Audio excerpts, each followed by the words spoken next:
Water is the most essential thing for life. For centuries, people have lived close to rivers and built their cities around them. Chelmsford is no exception. Built at the confluence of two rivers, Chelmsford slopes gently downwards from the north end, near the Shire Hall, to this point, where the rivers Cann and Chelmer meet near the Essex Record Office. This is important to know when it comes to supplying the town with water, as water does like to flow in a downwards direction. Once people have settled by a river, crossing it then becomes a major issue, as flooding occurs on a regular basis and bridges are required to cross the rivers. Settlers bring other problems, not the least of which is what to do with all that waste they generate by the sheer act of living. It took a surprisingly long time for people to realise that it was a promising idea to keep their clean water separate from the dirty stuff. Another occupational hazard is fire, as humans also have a need to keep warm as well as eat and drink. This is a tale of fire, water and waste in Chelmsford. This strip of former meadowland was linked to the King's Head public house in the High Street, now the site of Barclays Bank. The meadows have been put to various uses over the years, including the location for travelling theatres in the 1900s, as a sports ground, and more recently car parking. Another benefit of having flowing water is the ability to build water mills. Mills using these rivers include Mulsham Mill, operated by the Marriage family for hundreds of years, just further downstream. Upstream, we have Springfield Mill, now Riverside Inn, and Bishop's Hall Mill, of which the engine house remains, although the rest of the mill burned down, as fire is a serious occupational hazard for mills. You can still see the brick engine house as part of Anglia Ruskin University. Towards Springfield, the rivers are linked to the Chelmer and Blackwater Navigation Canal, opened in 1797 to connect the sea at Maldon with Chelmsford. The River Chelmer was too bendy and shallow for cargo boats to use, so they landed at Maldon before completing their road journey over Danbury Hill to get to Chelmsford, bringing coal and other heavy goods to the town. Once the canal opened, Springfield Basin became the first industrial area for the town, with a gasworks, lime kilns and an ironworks. Clean drinking water in the town originally came from a spring known as the Burgess Well at the north end of town, which was piped into the centre via half a mile of wooden pipes laid around 1300 by the local order of Dominican friars, who had a useful sideline in civil engineering. This remained the town's supply for several hundred years. The well itself is somewhere under the car park near the road there, and it's said that if you stand there and it's quiet, you can still hear the water bubbling underground.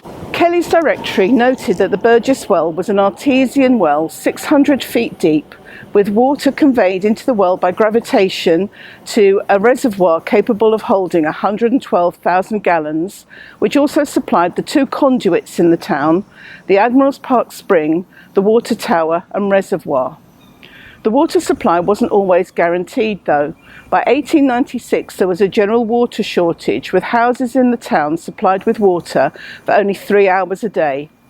The town's supply was estimated at 150,000 gallons per day, with demand running at 500,000 gallons.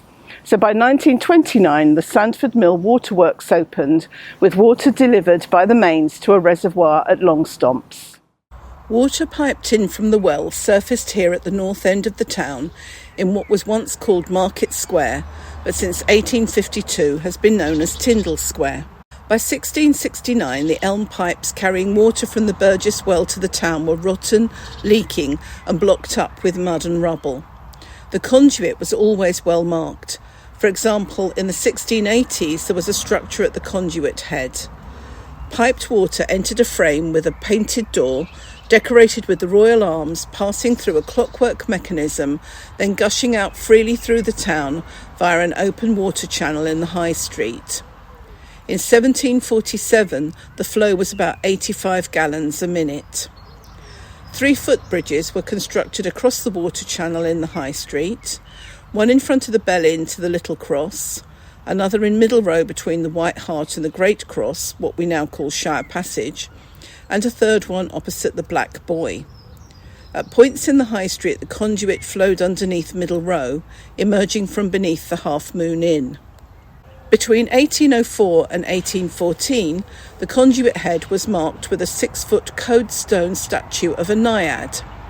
This water nymph, however, impeded the flow of water, and so she was taken off, and after a long spell in a private garden, she now resides in the foyer of the Shire Hall.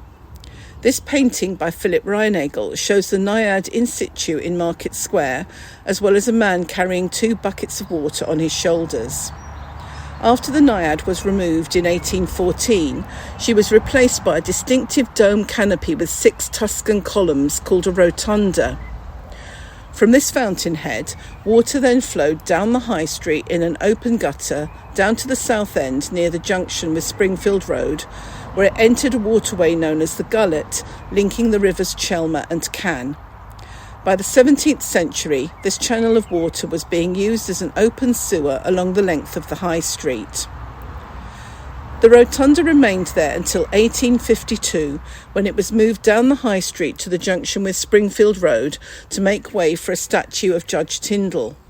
The new statue was supplied with a tap dispensing drinking water on one side, with a bowl for dogs as well.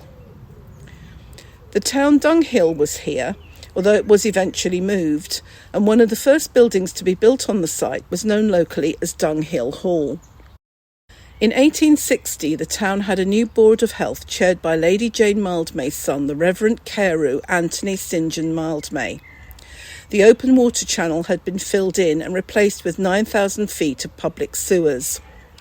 Moves had also started to move the cattle market out of the High Street, as it was described as a public nuisance, a danger to passers-by, and injurious to shopkeepers. In 1591, the town itself was not in such good condition, with many disordered things such as broken gutters, neglected chimneys, leaking wells, unsavoury privies, rotten gates and fences, and disputes over boundaries and rights of way. Slops and garbage were thrown out into the street to be washed away by the open water channel running down the High Street. Things weren't much better by 1808, and the town was described as a town of contrasts. Elegant frontage and an air of gentility masking squalor in the form of privies, cesspits, open drains, forges, stables, slaughterhouses, workshops, breweries and tallow chandleries. In particular, Fridays, which were market days, led to a quagmire of ordure and rubbish by the time the market had finished. Fires were a major problem for the town. For example, around 1770, a fire started in the yard of the Woolpack Inn and spread rapidly. Residents moved a large quantity of mulch from the nearby dunghill and laid it across the street. Within minutes, the water running down from the conduit formed a pond 2 to 3 feet deep, which was used to supply water to the town fire engines. The fire was then extinguished in less than an hour. In 1804, a fire started at the rear of the Spotted Dog in Conduit, now Tyndall Street, just down there. It killed 14 Hanoverian soldiers who were spending the night in the stables in the backyard there. There was much discussion afterwards about whether the fire was deliberately started and whether the soldiers were locked into the stables or just simply didn't understand how the latches worked to enable them to escape. But it was in 1808 that the Great Fire of Chelmsford broke out on Saturday, March the 19th, around 3:30 a.m. in the dining room of Mrs. Smith, the milliner's house in Middle Row. It was noticed when flames emerged from the window, spreading rapidly to the other buildings. Next door, Mrs. Peck the chemist and her servant were awakened and tried to raise the alarm and warn people and to get help. But the night watchmen, whose job it was to keep an eye out for this sort of thing, were nowhere to be found. By this time, the houses in Middle Row were engulfed in fire and many people had been injured, some fatally, trying to escape. The town inhabitants had been woken and the fire engines were stationed outside. The Chelmsford volunteers assembled and soldiers from the nearby garrison had arrived to help, but the first 2 houses belonging to Mrs. Smith and Mrs. Peck were described as a continuous sheet of flame from their foundations to the roof, giving the effect of a gigantic illuminated lamp. The fire was spreading down Middle Row and towards the Shire Hall, and was at one point considered to be unstoppable. But 5 fire engines, including that belonging to the Phoenix Fire Office, managed to stop it, which is just as well because the town centre would have been virtually destroyed if not. It took another 3 hours of continuous effort to bring the fire under control.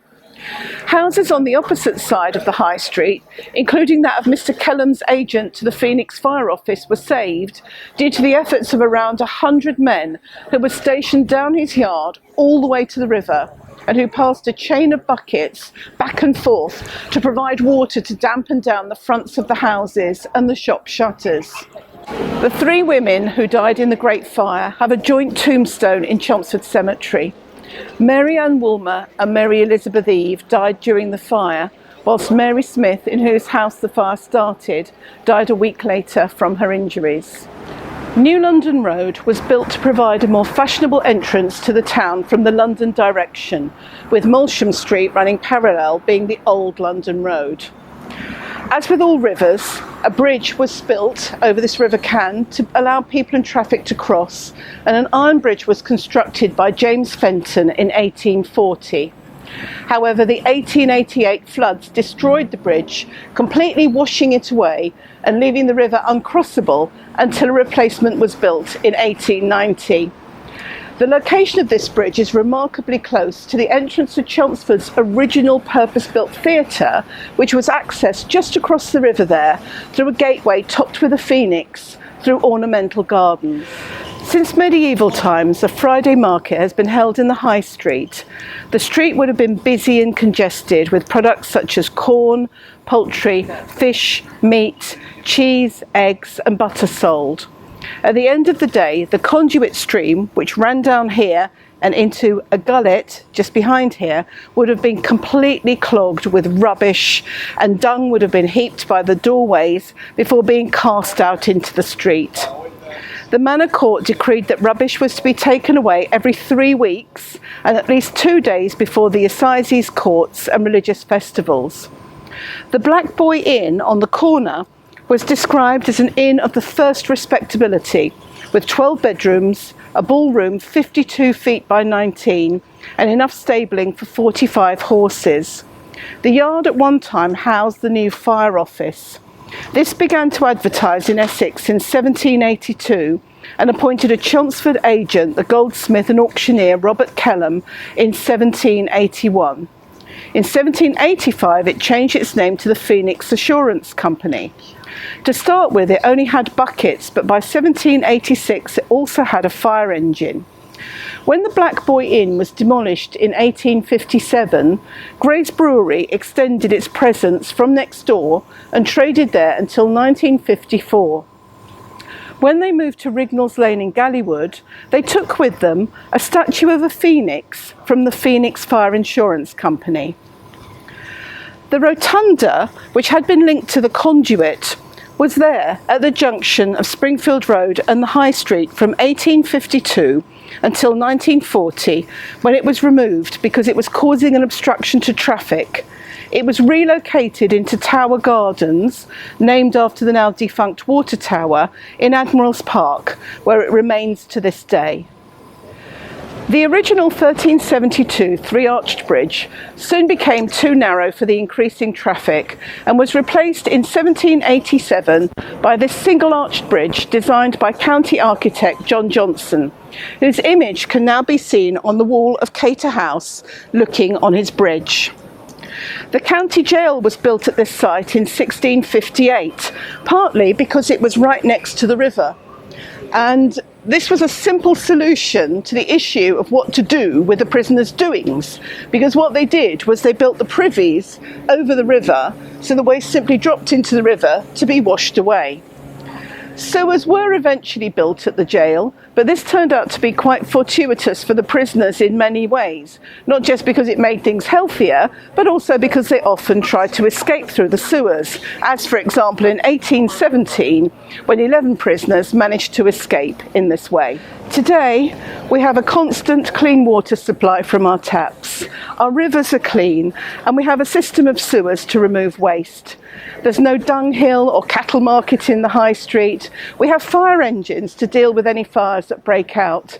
Things are a lot more hygienic than they used to be. The only thing we can't do much about is the rain, but a system of flood control measures now helps to protect the city from this threat. Brilliant.